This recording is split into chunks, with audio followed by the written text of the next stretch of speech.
We've been following education funding across the state over the last few years. And tonight we're looking into funding at cyber charter schools and how it could be impacting your wallet. Elise Person with our sister station in Harrisburg gives us a deeper look into that and what the solution may be.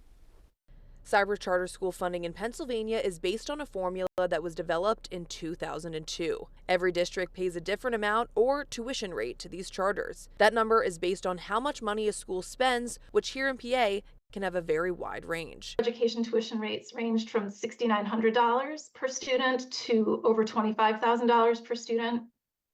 And then the special education tuition rates ranged from $18,000 a student to $60,000 a student. All charter schools get about 75% of that per student. So they're getting less per student, but they're still expected to do the same education. The Auditor General says the funding for these schools is outdated. With some districts paying thousands more, he found there are millions of dollars left unspent at cyber charter schools.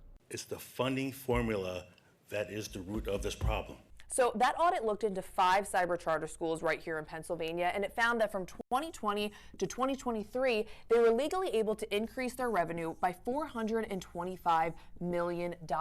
They were also able to increase their reserves by 144%.